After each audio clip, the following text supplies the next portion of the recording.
स्पर्शवर्तुळे आकृती 3.22 आणि आकृती 3.23 याच्यामध्ये जर बघितलं तर एक्स केंद्र वर्तुळ केंद्र असलेलं एक वर्तुळ आहे आणि झेड वर्तुळ केंद्र असलेलं एक वर्तुळ आहे. या दोन्ही वर्तुळांनी इथं ही जी एक रेषा आहे या रेषेला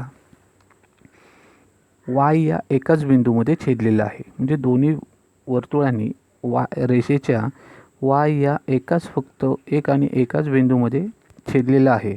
म्हणून या रेषेला आपण दोन्ही वर्तुळांची सामायिक स्पर्शिका असं सुद्धा म्हणू शकतो. आणि जो वाय बिंदू आहे, ज्या बिंदूमध्ये त्या दोन वर्तुळांनी एकमेकांना स्पर्श केला आहे, तो बिंदू म्हणजे त्या दोन वर्तुळांचा स्पर्शबिंदू हा एकच असतो. आता दुसरं यामध्ये जर बघितलं तर ही पहिली जी आकृती आहे, या आकृतीमध्ये या दोन्ही वर्तुळांनी एकमेकांना बाहेरून स्पर्श केलेला आहे. म्हणजेच जर आपल्याला या दोन्ही बाह्यस्पर्शी वर्तुळांमधलं केंद्रातलं जर अंतर काढायचं झालं तर आपल्याला या वर्तुळाची त्रिज्या अधिक लहान वर्तुळाची त्रिज्या या दोघांच्या त्रिज्येची बेरीज करावी लागेल. म्हणजे थोडक्यात R1 अधिक R2 म्हणजे आपल्याला त्या दोन वर्तुळांच्या केंद्रातील अंतर मिळेल. तसंच या आकृतीमध्ये जर बघितलं तर इथं ही जी आकृती आहे याच्यामध्ये रेषा आहे. इथं सुद्धा वाय हाच बिंदू त्यांचा सामायिक आहे. पण इथं जर बघितलं तर एक मोठं वर्तुळ आहे आणि एक लहान वर्तुळ आहे. या मोठ्या वर्तुळाने आणि लहान वर्तुळाने परस्परांना वाय बिंदूमध्येच स्पर्श केलेला आहे. म्हणजे इथं सुद्धा ही जी रेषा आहे, ही रेषा या दोन्ही वर्तुळांची सामायिक स्पर्शिका आहे आणि त्यांचा वाय हा सामायिक बिंदू आहे. त्यालाच आपण स्पर्शबिंदू म्हणू शकतो. आता इथं जर बघितलं तर ही दोन्ही वर्तुळे आंतरस्पर्शी आहेत, कारण एकमेकांना त्यांनी आतल्या बाजूने स्पर्श केलेला आहे. मग इथं या दोन वर्तुळांच्या त्रिज्यांमधलं केंद्रांमधलं जर अंतर काढायचं झालं तर आपल्याला मोठ्या वर्तुळाची त्रिज्या म्हणजेच R1 मानली आणि लहान वर्तुळाची त्रिज्या R2 मानली तर मोठ्यामधनं लहान त्रिज्या वजा करावी लागेल. म्हणजे आपल्याला दोन वर्तुळांच्या केंद्रामधील अंतर काढता येईल. मग इथं आपल्याला दोन गोष्टी लक्षात ठेवायच्या आहेत. पहिली, जर वर्तुळ केंद्र किंवा वर्तुळं ही बाह्यस्पर्शी असतील तर त्यांच्या केंद्रामधील अंतर R1 अधिक R2 ने मिळतं. आणि जर ती दोन वर्तुळं आंतरस्पर्शी असतील तर त्यांची केंद्रामधलं अंतर R1 वजा R2 करून आपल्याला मिळेल. स्पर्शवर्तुळांचे प्रमेय. परस्परांना स्पर्श करणाऱ्या वर्तुळांचा स्पर्शबिंदू त्या वर्तुळाचे केंद्रबिंदू जोडणाऱ्या रेषेवर असतो. म्हणजेच परस्परांना स्पर्श करणारी जर दोन वर्तुळं आपण घेतली तर त्यांचा जो स्पर्शबिंदू असतो, हा स्पर्शबिंदू त्या वर्तुळांचे जे केंद्रबिंदू आहेत त्यांच्यातनं जाणारी जर आपण रेषा काढली तर त्या रेषेवरतीच तो त्यांचा स्पर्शबिंदूसुद्धा असतो. हे आपल्याला याच्यातनं सिद्ध करता येतं. व त्याच्यासाठी पक्ष केंद्र A व केंद्र B असणाऱ्या दोन वर्तुळांचा स्पर्शबिंदू C आहे. इथं बघितला तर हा C आणि इथं सुद्धा हा C हे दोन्ही पण स्पर्शबिंदू आहेत. A आणि B केंद्र असलेली दोन वर्तुळं आहेत. आता इथं बघितलं तर B केंद्र असलेलं वर्तुळ मोठं आहे आणि A केंद्र असलेलं वर्तुळ लहान आहे. साध्य काय करायचं आहे तर बिंदू C जो आहे हा रेषा AB वरच आहे हे आपल्याला दाखवायचं आहे.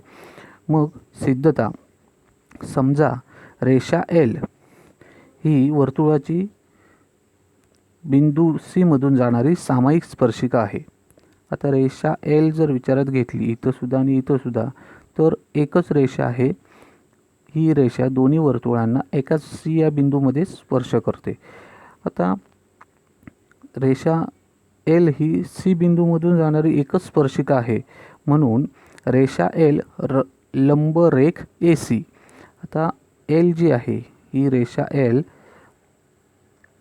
ही जी रेषा L आहे ही लंबरेख AC. आता ACला लंब का तर याच्या आधी आपण स्पर्शिका त्रिज्या प्रमेयामध्ये अभ्यासलेलं आहे की वर्तुळाच्या केंद्रातून काढलेल्या त्रिज्येच्या टोकातून जाणारी स्पर्शिका ही त्या त्रिज्येला लंब असते. त्यानुसार ती लंब आपल्याला मिळेल. तसंच रेख L लंबरेख BC म्हणून रेख AC व रेख BC ही रेषा Lला लंब आहेत. आता हा AC आणि हा BC दोन्ही पण जर लंब झाले तर बिंदू C मधून रेषा Lला एकच लंब काढता येतो. आता याचा अर्थ AC आणि BC याच्यामध्ये जर बघितलं तर C जर बिंदू घेतला तर त्याच्यातनं त्या रेषेला एकच लंब आपल्याला काढता येतो. म्हणून बिंदू A, C आणि B हे तिन्ही पण एक रेषीय आहेत असंच आपल्याला दाखवता येईल. ते सुद्धा इथं सुद्धा आपल्याला त्याचप्रमाणे दाखवता येईल. याच्यामध्ये आपल्याला लक्षात ठेवण्यासारख्या 3 गोष्टी आहेत. परस्परांना स्पर्श करणाऱ्या वर्तुळांचा स्पर्शबिंदू त्या वर्तुळाचे केंद्रबिंदू जोडणाऱ्या रेषेवरच असतो. बाह्यस्पर्शी वर्तुळांच्या केंद्रातील अंतर त्यांच्या त्रिज्येच्या बेरजे एवढे असते आणि अंतरस्पर्शी वर्तुळांच्या केंद्रातील अंतर त्यांच्या त्रिज्येतील फरका एवढे असते. त्यानंतर आहे वर्तुळ कंस. कोणतंही वर्तुळ घेतलं तर त्याचं आपल्याला वर्तुळ कंसाचं नाव आपल्याला सांगता येणं अपेक्षित आहे. त्याच्यासाठी आपण या आकृतीचं निरीक्षण केलं तर वर्तुळ केंद्र C असलेल्या वर्तुळाची AB ही वृत्तछेदिका आहे. आता या वृत्तछेदिकेमुळे या वर्तुळ कंसाचे 2 भाग झालेत. आता ज्या भागामध्ये वर्तुळ केंद्र असतो तो भाग त्याला आपण वर्तुळखंड म्हणतो. या वर्तुळखंडाचे 2 भाग झालेले आहेत. मग ज्या भागामध्ये वर्तुळ केंद्र आहे तो भाग मोठा असतो आणि ज्या भागामध्ये वर्तुळ केंद्र नाही तो भाग लहान असतो. मग आता याच्यामध्ये आपल्याला वर्तुळ कंस बघायचा आहे. म्हणजेच वृत्तछेदिकेमुळे वर्तुळाचे 2 भागात विभाजन होते आणि त्यापैकी कोणताही एक भाग आणि वृत्तछेदिकेचे वर्तुळावरील बिंदू यांनी मिळून तयार होणाऱ्या आकृतीला वर्तुळ कंस म्हणतात. आता वर्तुळ कंस कशाला म्हणतात ते पुन्हा एकदा समजावून सांगतो. हा AB जी आहे ही रेषा K जी रेषा आहे त्या रेषेने या वर्तुळखंडाचे 2 भाग केलेले आहेत. विशाल वर्तुळखंड आणि लघु वर्तुळखंड. मग याचा जो वर्तुळखंडाचा हा जो भाग आहे इकडचा हा भाग आणि A बिंदू आणि B बिंदू यांचं मिळून वर्तुळ कंस तयार झाला. म्हणजे आपण त्याला असं म्हणू शकतो की वर्तुळ कंस AYB. तसंच दुसऱ्या बाजूने बघितला तर वर्तुळ कंस AXB असे आपल्याला तिथं 2 वर्तुळ कंस काढता येतील. आता वर्तुळ आणि वृत्तछेदिका यांच्या छेदनबिंदूंना कंसाचे अंत्यबिंदू किंवा कंसाची टोकं म्हटली जातात. म्हणून आपण त्या वर्तुळ कंसाचं नाव देतेवेळी सुरुवात केली A बिंदूपासून, हा झाला सुरुवातीचा आहे, आणि B बिंदू हा शेवटचा झाला कारण A आणि B ने 2 बिंदूंमध्ये वर्तुळखंडाचे 2 भाग झालेले आहेत. म्हणून वर्तुळ कंस AYB आणि वर्तुळ कंस AXB असं आपण म्हणतोय. आता AB म्हटलं असतं तरी पण चाललं असतं, पण वर्तुळ कंस AB कोणता, विशाल वर्तुळ कंस की लघु वर्तुळ कंस ते समजण्यासाठी आपण अजून काही वर्तुळावरील बिंदू घेतलेत. म्हणून AYB आणि AXB असं म्हटलं की आपल्याला निश्चितपणे तो वर्तुळ कंस कोणता आहे हे सांगता येतं. आता वृत्तछेदिकेच्या ज्या बाजूला वर्तुळ केंद्र असेल त्या बाजूच्या कंसाला विशाल कंस म्हणायचं. म्हणजे आता इथं ही वृत्तछेदिका K जी आहे याच्या वरच्या बाजूला C हा वर्तुळ केंद्र आपल्याला दिसतोय. म्हणजेच कंस AYB जो आहे हा विशाल वर्तुळ कंस झाला आणि ज्या बाजूला वर्तुळ कंस नाही हा लघु वर्तुळ कंस झालेला आहे. त्यानंतर आहे केंद्रीय कोन, सेंट्रल अँगल, केंद्रीय कोन. आता इथं जर आकृतीमध्ये बघितलं तर O केंद्र असलेलं वर्तुळ एक आहे आणि या वर्तुळावरती A, Q आणि B आणि P हे 4 बिंदू आपल्याला दिसत आहेत. आता याच्यामध्ये समजा आपण कोन AOB याचा विचार केला तर याचं माप थिटामध्ये आपण ते नेहमी दर्शवतो. आता यालाच आपण कोन AOBचं माप म्हणजेच केंद्रीय कोनाचं माप म्हटलं जातं. आता ते कसं ते बघूया. तर इथं सुद्धा ज्या कोनाचा शिरोबिंदू वर्तुळ केंद्रावर असतो त्या कोनाला केंद्रीय कोन असे म्हणतात. हे लक्षात घ्या. इथं ज्या कोनाचा शिरोबिंदू वर्तुळ केंद्रावर असतो त्या कोनाला केंद्रीय कोन म्हणतात. म्हणजे आता इथं वर्तुळ केंद्र आणि वर्तुळावरील कोणतेही दोन बिंदू यांच्यापासून तयार होणारा जो कोन असेल तो वर्तुळाचा केंद्रीय कोन असणार आहे, कारण केंद्र हा त्याचा शिरोबिंदू असला पाहिजे. आता याच्यामध्ये जर बघितलं तर आकृती 3.30मध्ये ओ केंद्र असलेले वर्तुळ असून त्याचा AOB हा केंद्रीय कोन आहे. आता वृत्तछेदिकेप्रमाणेच केंद्रीय कोनामुळे सुद्धा वर्तुळाचे दोन कंसात विभाजन होते. जसं वृत्तछेदिकेने दोन कंसामध्ये विभाजन केलेलं विशाल वर्तुळ कंस आणि लघु वर्तुळ कंस, तसं इथं केंद्रीय कोनामुळे सुद्धा त्याचं त्या वर्तुळाचं दोन कंसामध्ये विभाजन केलं जातं, विशाल वर्तुळ कंस आणि लघु वर्तुळ कंस. जर समजा एका केंद्रीय कोनाचं माप हे 90 अंशापेक्षा 180 अंशापेक्षा जर कमी असेल 180 अंशापेक्षा जर कमी असेल तर त्या वर्तुळ कंसाला लघु वर्तुळ कंस म्हटलं जातं. आणि ज्या वर्तुळ कंसाचं माप हे 180 अंशापेक्षा जास्त असेल त्याला विशाल वर्तुळ कंस असं म्हटलं जातं. कंसाचे माप. आता हे जे काही वेळा वर्तुळाचे जे कंस आहेत ते दोन कंसांची तुलना करण्याची आपल्याला गरज पडते. मग ही तुलना करण्यासाठी कंसाच्या मापाची जी व्याख्या आहे ती आपल्याला आवश्यक आहे. त्याच्याशिवाय आपण कंस कोणता आहे किंवा त्याचं माप कोणतं आहे ते आपण ठरवू शकत नाही. त्याच्यासाठी पहिलं लघु कंसाचे माप त्याच्या संगत केंद्रीय कोनाच्या मापा एवढेच असते. म्हणजे हा जो लघु कंस आहे त्याचा जो संगत केंद्रीय कोन आहे तेवढंच त्याचं कंसाचं माप असणार आहे. म्हणजे हा जो कंस आहे APB या कंसाचं माप इथं असलेल्या या कोन थिटाचं जेवढं माप असेल तेवढंच माप त्या कंस APBचं सुद्धा असणार आहे, हे आपल्याला मिळतं. त्यानंतर विशाल कंसाचे माप बरोबर 360 वजा संगत लघु कंसाचे माप. जर आपल्याला या इथला हा जो Q कोन आहे हा दिलेला असेल, समजा O कोन आहे हा दिलेला आहे, इथला हा थिटा दिलेला आहे, म्हणजेच लघु वर्तुळ कंसाचं माप मिळालं. आपल्याला विशाल वर्तुळ कंसाचं माप काढायचं आहे. मग ते कसं काढता येईल, तर त्याच्यासाठी विशाल वर्तुळ कंसाचे माप बरोबर एकूण वर्तुळ कंसाचं माप 360 अंश असतं, त्याच्यातनं दिलेले जे अंशात्मक माप आहे ते वजा केलं तर आपल्याला विशाल वर्तुळ कंसाचं माप काढता येतं. त्यानंतर अर्ध वर्तुळ कंसाचे माप म्हणजेच अर्ध वर्तुळ कंसाचे माप 180 असते. तर वर्तुळाचा जर व्यास काढला तर त्या व्यासामुळे वर्तुळाचे समान दोन भाग होतात, कारण ती जी वृत्तछेदिका असते ती त्या वर्तुळाच्या केंद्रबिंदूतून जाते, परिणामी दोन्ही बाजूला समान भाग होतात. मग अशा वर्तुळ कंसांची लांबी आणि केंद्रीय कोनाचं मापसुद्धा 180 अंश असतं आणि पूर्ण वर्तुळाचं माप 360 अंश असतं. हे आपण इथं लक्षात ठेवायचं आहे. म्हणजे कंसांची मापं आपल्याला याच्यावरनं लक्षात राहतील. त्यानंतर आहे वर्तुळ कंसांची एकरूपता. जेव्हा दोन प्रतलीय आकृत्या एकमेकांशी तंतोतंत जुळतात तेव्हा त्या आकृत्या एकमेकांशी एकरूप आहेत असे आपण म्हणतो. म्हणजे दोन प्रतलाच्या वेगवेगळ्या आकृत्या आहेत आणि त्या दोन्ही पण एकमेकांना तंतोतंत जर जुळत असतील तरच त्या दोन्ही एकमेकांशी एकरूप आहेत असं आपण म्हणतो. म्हणजे एकरूपतेच्या या संकल्पनेच्या आधारे समान मापाचे कोन एकरूप असतात हे आपल्याला माहीत आहे. म्हणजे माप समान असेल जर दोन कोनांचं तर ते एकरूप असणार आहेत. त्याचप्रमाणे दोन कंसांची मापे जर समान असतील तर ते सुद्धा एकरूपच असतील. मग याच्यासाठी आता आपण इथं जर बघितलं तर ही जी कृती आहे या कृतीमध्ये जर बघितलं तर आपल्याला दोन वर्तुळं दिसत आहेत. त्या दोन वर्तुळामध्ये जर विचारात घेतलं तर इथं तीन वेगवेगळे कोन दिलेले आहेत. त्याच्यापैकी आपण कोन GCF याचा विचार करूया. GCF याचं माप जे आहे हे 70 अंशाचं आहे आणि कोन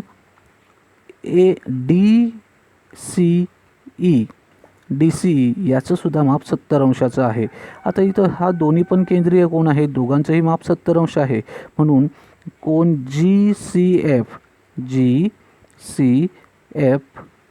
हा एकरूप आहे कोन DCE ला, कारण दोघांचंही माप समान आहे. पण जर आपण इथं GCF हा जर कोन घेतला आणि इकडचा जर ICJ घेतला तर इथं 70 आहे आणि इकडे 40 आहे. म्हणजे हे दोन्ही पण कोणांची मापं सारखी नाहीत, म्हणजे ते एकरूप कोन होऊ शकत नाहीत किंवा कंससुद्धा ते एकरूप होऊ शकत नाहीत. म्हणजेच आपण याच्यावरून असं सांगू शकतो की दोन कंसांच्या त्रिज्या आणि त्यांची मापे समान असतात तेव्हा ते कंस परस्परांशी एकरूप असतात. आता मी दोन्ही पण उदाहरणं दिली, याच्यामध्ये कुठेही लहान वर्तुळाचा आपण विचार केला नव्हता. पण आता इथं जर बघितलं तर कोन DCE हा जर बघितला, DCE हा 70 आहे मोठ्या वर्तुळाचं कोन DCE बरोबर 70 अंश.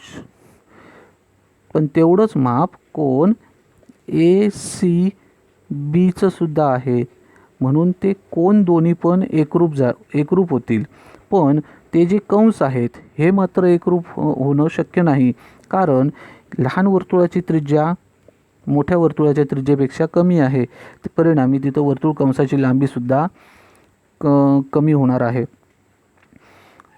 लहान वर्तुळाची जी वर्तुळ कंसाची लांबी आहे ती कमी असेल आणि मोठ्या वर्तुळ कंसाची लांबी जास्त असेल. त्याच्यामुळे इथं वर्तुळ कंस मात्र एकरूप आपल्याला मिळणार नाहीत. पण तेच एकरूप वर्तुळ कंस कधी मिळतील तर कोन DCE आणि कोन GCF हे जर घेतले तर दोन्ही पण मोठी वर्तुळाचेच वर्तुळ कंस आहेत. दोघांचंही केंद्रीय कोनाचं माप 70 अंश आहे आणि CG, CF, CD आणि CE ह्या चारही एकाच वर्तुळाच्या त्रिज्या आहेत. परिणामी त्यांच्यापासून तयार होणारे हे जे वर्तुळ कंस आहेत हे सुद्धा आपल्याला एकरूपच मिळतील.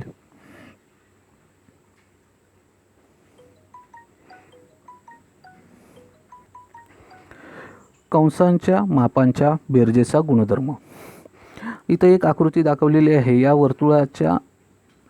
वर्तुळावरती बिंदू A, B, C, D आणि E हे 5 बिंदू घेतलेले आहेत.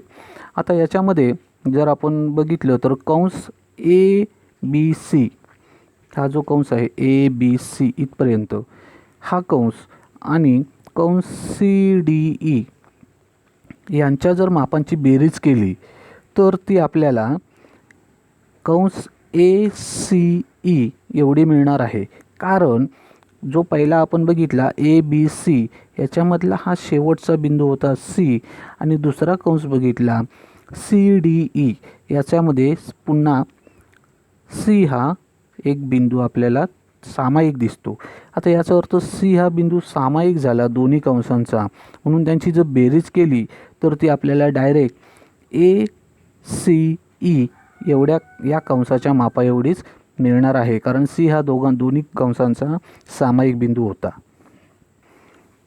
प्रमेय. एका वर्तुळाच्या एकरूप कंसांच्या संगत जीवा एकरूप असतात.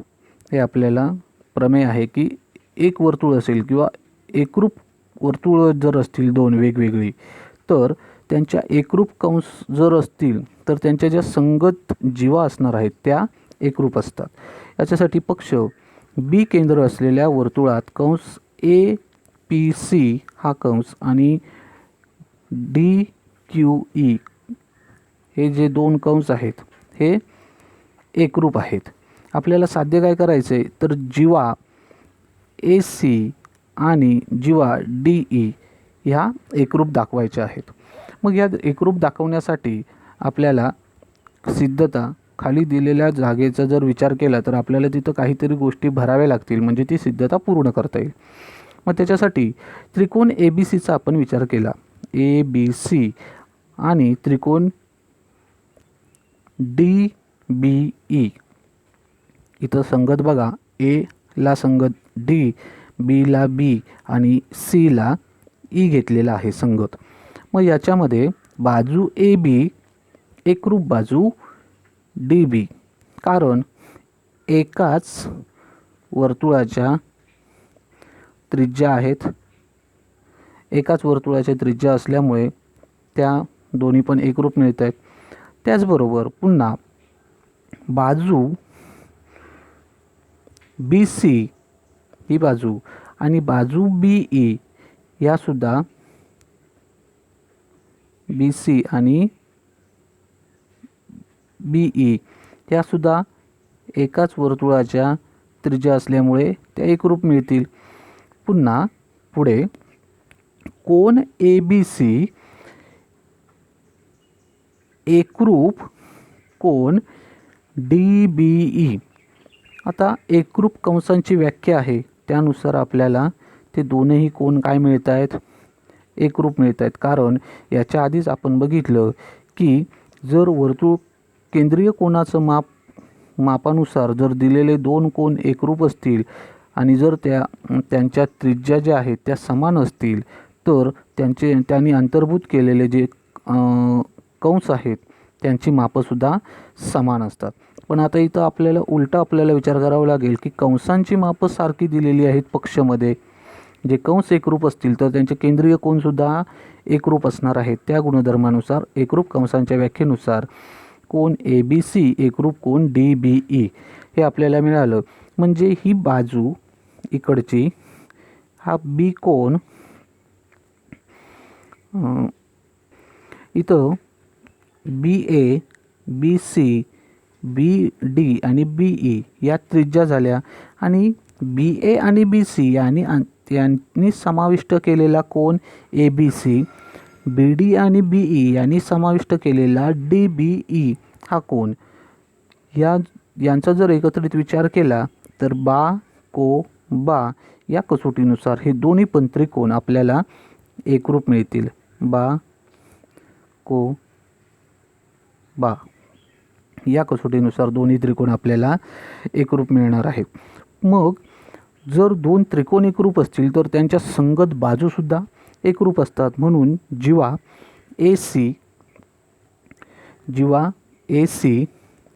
AC आणि DE ह्या काय झाल्या, एकरूप होतील. काय येणार कारण त्याचं, तर एकरूप त्रिकोणांच्या संगत बाजू, एकरूप त्रिकोणांच्या संगत बाजू यानुसार त्या दोन जीवा एकरूप आपल्याला मिळतात. म्हणजेच आपला प्रमेय जो आहे तो इथं सिद्ध झालेला आहे की एकाच वर्तुळाच्या किंवा दोन एकरूप वर्तुळांच्या एकरूप कंसांच्या संगत जीवा एकरूप असतात.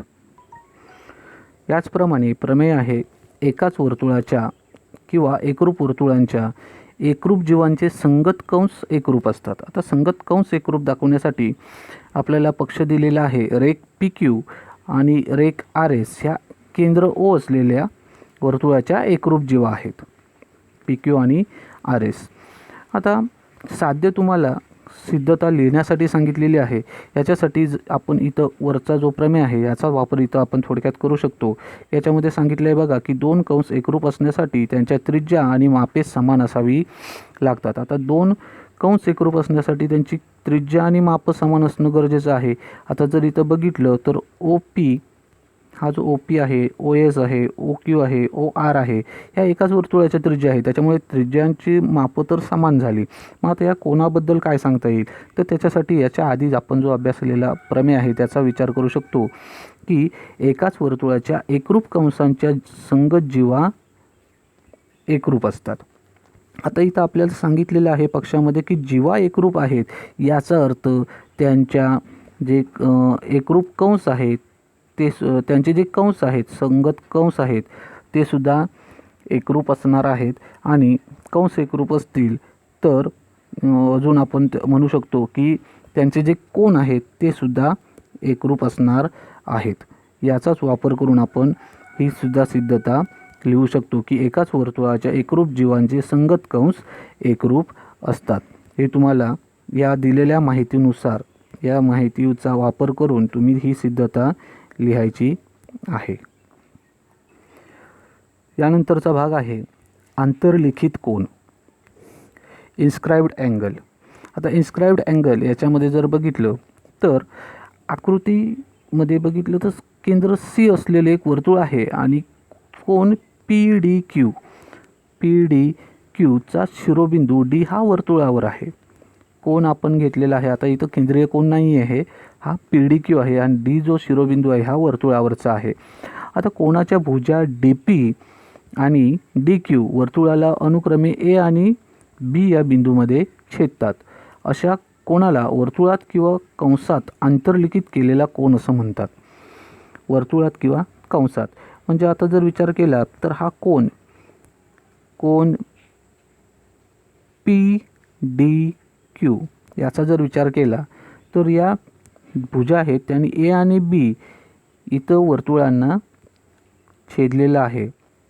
मग इथं वर्तुळ कंस आपल्याला इथं सुद्धा 2 वर्तुळ कंस मिळतात. कंस ADB हा विशाल वर्तुळ कंस आहे आणि दुसरा आहे लघु वर्तुळ कंस AB. इथं आता मध्ये बिंदू नाही आहे, समजा आपण तो X घेतला तर AXB हा वर्तुळ कंस लघु वर्तुळ कंस तिथं आपल्याला मिळेल. मग आता इथं या ठिकाणी त्याचा जर विचार केला तर हा जो कोन आहे कोन PDQ या कोनाला या कंसाने आंतरलिखित केलेलं आहे असं आपण याला म्हणणार आहोत. आंतरलिखित का तर या कंसाच्या आतमध्ये तो कोन आहे. बघा इथं A आणि B हे जे बिंदू आहेत याच्या आतमध्येच हा D बिंदू आहे, मध्येच आहे, म्हणून त्याला आंतरलिखित कोन म्हटलेलं आहे असं आपण इथं याच्या पुढे ही संकल्पना आपण याच्या पुढे वापरणार आहे. आंतरलिखित कोन म्हणजेच कोन ADB हा कंस ADBने आंतरलिखित केलेला कोन आहे असं आपण म्हणू शकतो. आणि त्यानंतरचा भाग आहे तो आंतरखंडित कंस. आंतरखंडित कंस ते सुद्धा मी तुम्हाला इथंच दाखवतो म्हणजे तुमच्या लक्षात येईल. आता इथं या ADB या कंसाने कोन PDQला आंतरलिखित केलेलं होतं. आता इथं कंसाने कोणाला आंतरलिखित केलेलं होतं. आता उलट आहे, हा जो कोन आहे PDQ हाच कोन त्याच्या समोरच्या कंसाला आंतरखंडित करणार आहे. म्हणजेच जो कोनाच्या मागच्या बाजूला असतो कंस तो कंस त्या कोनाला आंतरलिखित करतो आणि कोनाच्या तोंडाच्या आतमध्ये म्हणजे हा जो तोंडासारखा भाग दिसतो याच्या आतमध्ये या कोनाच्या आतमध्ये असलेला जो कंस असतो वर्तुळाचा या कंसाला आपण आंतरखंडित कंस असं म्हणणार आहोत. आता इथं आकृती जर बघितली आंतरखंडित कंसामध्ये तर याच्यामध्ये आपल्याला प्रत्येक ठिकाणी आंतरखंडित कंस जे आहेत ते आपल्याला वेगवेगळ्या प्रकारचा आपल्याला पाहता येईल. इथं वर्तुळ केंद्र जो आहे किंवा या कोनाचे 3ही बिंदू वर्तुळावर आहेत म्हणता येईल. इथं मात्र 2च बिंदू आहेत, इथं 2 बिंदू आहेत, इथं 2च बिंदू वर्तुळावरती आहेत, इथं सुद्धा 2 बिंदू वर्तुळावरती आहेत. म्हणजे याच्या आतमध्ये असलेला हा जो सगळा कंस आहे हा आंतरखंडित कंस आहे. हा आणि हा आंतरखंडित कंस आहे. इथं सुद्धा मी जे रेड मार्क करतोय एवढे सगळे आंतरखंडित कंस आहेत, त्या कोनाने केलेला आंतरखंडित कंस. प्रत्येक आकृतीत कोन ABCच्या अंतर्भागात येणाऱ्या वर्तुळ कंसाला कोन ABCने आंतरखंडित केलेला कंस असं म्हटलं जातं. आता आंतरखंडित कंसाचे अंत्यबिंदू हे वर्तुळ आणि कोन यांचे छेदनबिंदू असतात हे आपल्याला समजलेलंच आहे. कोनाच्या प्रत्येक बाजूवर कंसाची एक अंत्यबिंदू असणे आवश्यक असतं.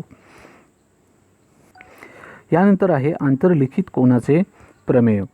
हा प्रमेय सोपा आहे, फक्त व्यवस्थित आपण लक्ष दिलं तर लक्षात राहू शकतं. वर्तुळात आंतरलिखित केलेल्या कोनाचे माप त्याने आंतरखंडित केलेल्या कंसाच्या मापाच्या निम्मी असते. वर्तुळात आंतरलिखित केलेल्या कोनाचे माप त्याने आंतरखंडित केलेल्या कंसाच्या मापाच्या निम्मे असतं. हा आपला प्रमेय आहे. मग त्याच्यासाठी पक्ष आहे.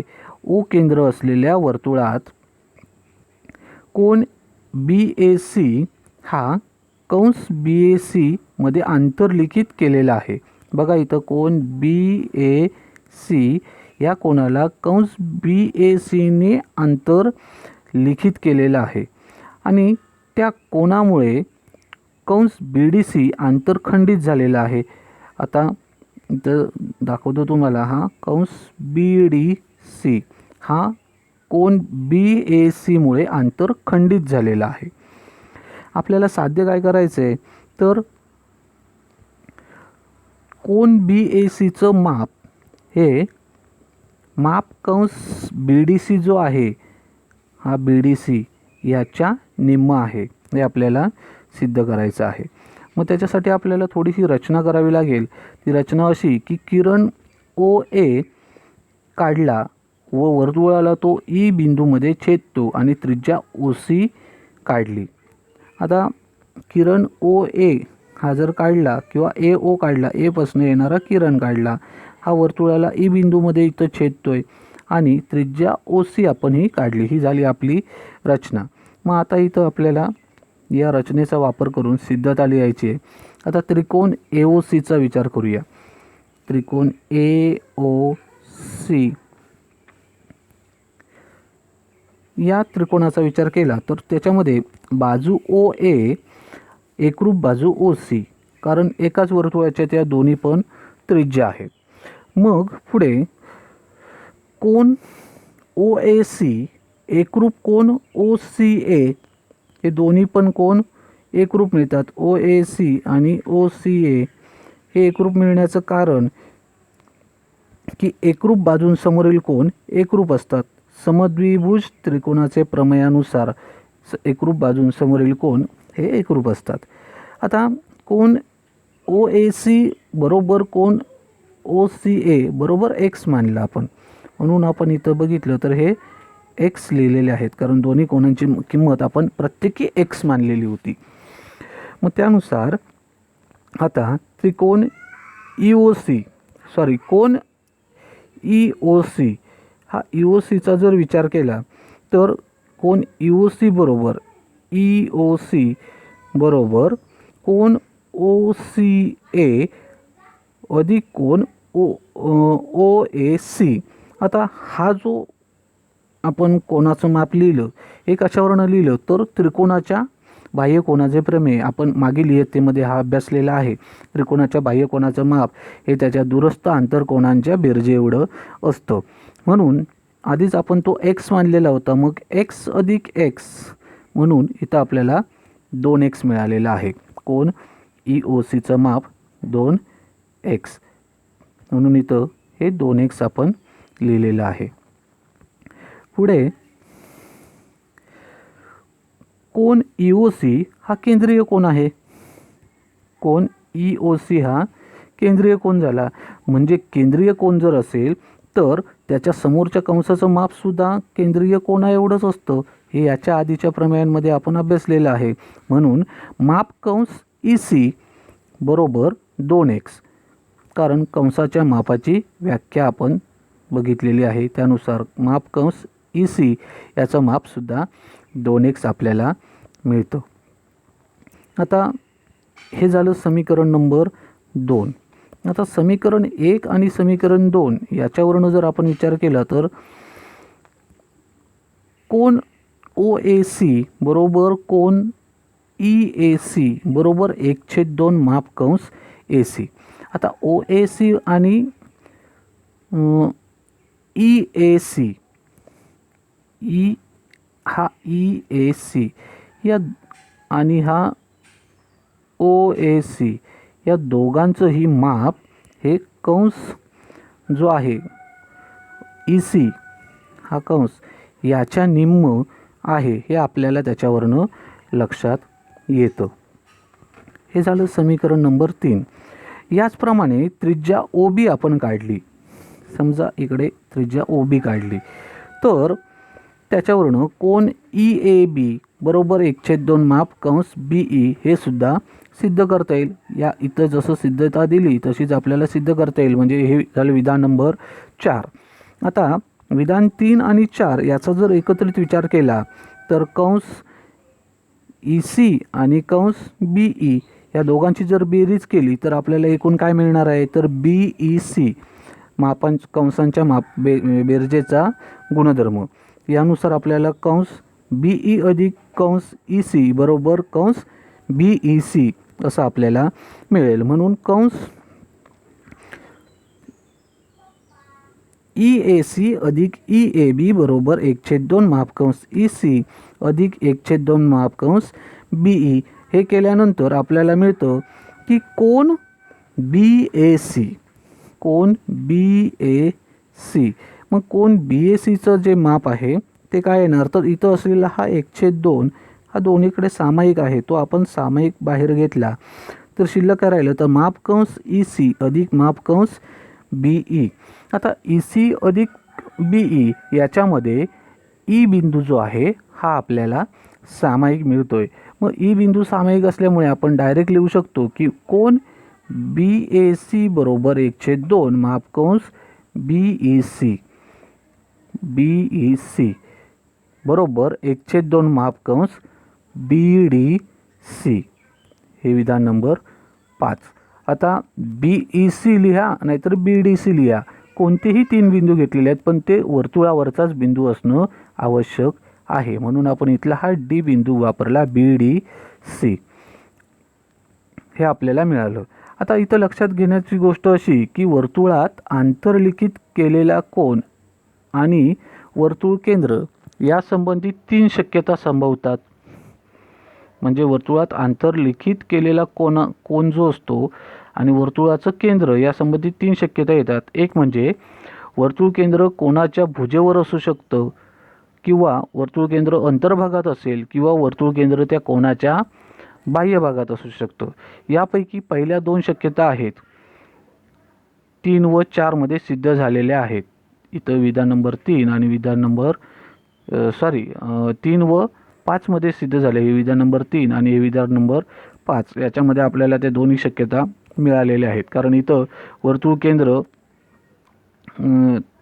त्या कोणाचं वर्तुळ केंद्र जे आहे ते कोणाच्या भुजेवर आहे, भुजेवर तरी असलं पाहिजे किंवा त्या अंतर्भागात असलं पाहिजे. आता हे जे आपण काढलंय हा वर्तुळ केंद्र त्या कोणाच्या अंतर्भागात आहे. आता राहिलेली तिसरी शक्यता आपण इथं विचारात घ्यायची आहे, ती म्हणजे वर्तुळ केंद्र त्याच्या बाहेर जर असेल तर.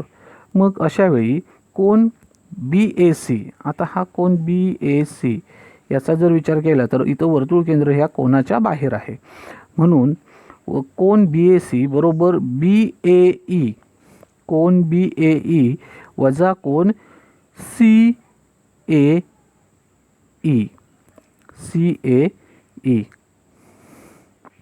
बघा पुन्हा सांगतोय, कोन BAC हा जो BAC याचं माप काढायचं आहे. मग याच्यासाठी आपल्याला काय करावं लागेल, तर कोन BAE म्हणजे हा जो पूर्ण कोन आहे BAE या कोनातनं जो दुसरा कोन आहे त्या दुसऱ्या कोनाला आपल्याला वजा करायचो. CAE हा जो आहे CAE हा आपल्याला त्याच्यातनं वजा करावा लागेल.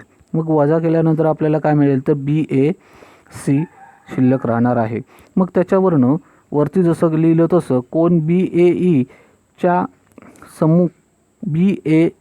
समुख कंस कोणता, तर कंस BCE. आणि कोन CAEच्या समोरचा कंस CE हा आता आपण इथं भरले, म्हणजे त्या कोनाचं माप हे त्याच्या समोरील कंसाच्या निम्म असतं हे आपल्याला माहीत झाले. मग ते आपण तिथं भरलं, हे 3 वर्ण लिहिलं आपण विधान नंबर. मग त्याच्यावरनं 1/2 जर आपण सामायिक बाहेर घेतला तर मापकंस BCE वजा मापकंस CE. आता BCE मधनं CE जर गेला तर BC शिल्लक राहतो, म्हणून कोन BAC बरोबर 1/2 मापकंस BC हे आपल्याला मिळतं. याचप्रमाणे विधान पुढील प्रमाणे सुद्धा आपण लिहू शकतो की वर्तुळ कंसाने वर्तुळाच्या कोणत्याही बिंदूशी आंतरित केलेल्या कोनाचे माप त्याच कंसाने वर्तुळ केंद्राशी आंतरित केलेल्या कोनाच्या मापाच्या निम्मे असते.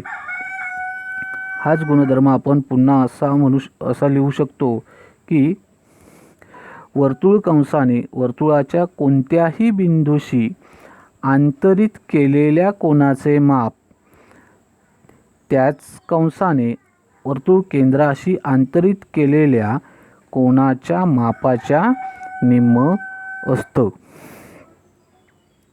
त्यानंतर आहे चक्रीय चौकोन. चौकोनाचे चारही शिरोबिंदू एकाच वर्तुळावर असतील तर त्या चौकोनाला चक्रीय चौकोन असं म्हटलं जातं. म्हणजे चौकोन जो असतो त्याला 4 शिरोबिंदू असतात आणि हे चारही शिरोबिंदू जर वर्तुळावरती जर असतील तर त्या चौकोनाला आपण चक्रीय चौकोन म्हणू शकतो. आता या चक्रीय चौकोनाचा प्रमेय आहे आपल्याला इथं. तर काय आहे तर चक्रीय चौकोनाचे सम्मुख कोन परस्परांचे पूरक कोन असतात. पूरक कोन याचा अर्थ त्या सम्मुख कोनांच्या मापांची बेरीज ही 180 आली पाहिजे. मग त्याच्यासाठी आपल्याला इथं दिलेली जी सिद्धता आहे ती रिकाम्या जागी काही गोष्टी आपल्याला भरल्या की ती सिद्धता पूर्ण करता येईल. मग पक्ष की चौकोन दिलेला आहे त्याच्यामध्ये ABCD हा चक्रीय आहे असं आपण म्हणू शकतो. मग साध्य काय करायचं आहे तर कोन B आणि कोन D हे सम्मुख कोन झालेत. मग त्यांची बेरीज किती आहे तर 180 अंश साध्य करायचं आहे. तसंच कोन A आणि कोन C हे सुद्धा सम्मुख कोन आहेत. त्यांची बेरीज आपल्याला 180 आहे हे साध्य करायचं आहे. मग त्याच्यासाठी सिद्धता आपल्याला लिहायची आहे. मग कोन ADCचा जर आपण विचार केला ADC तर हा अंतर्लिखित कोन असून त्याने कंस ABCला अंतरखंडित केलं आहे. बघा आम्ही इथं जर बाहेर वाढवलं तर याच्या आतमध्ये राहिलेला हा ABC कंस आहे त्याला त्याने अंतरखंडित केलं आहे. म्हणजेच कोन ADCचं माप किती येणार तर त्याने अंतरखंडित केलेल्या कंसाच्या मापाच्या निम्म. मग कंस कोणता आहे तर 1/2 माप कंस ABC हे आपण इथं लिहिलं तर आपल्याला असं विधान मिळतं की कोन ADCचं माप बरोबर 1/2 माप कंस ABC.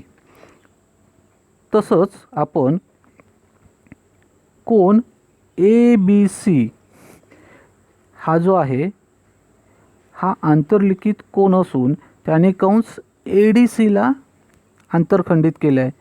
हा कोन ABC याने हा जो कोन आहे या कोनाने कंस ADCला अंतरखंडित केलेला आहे.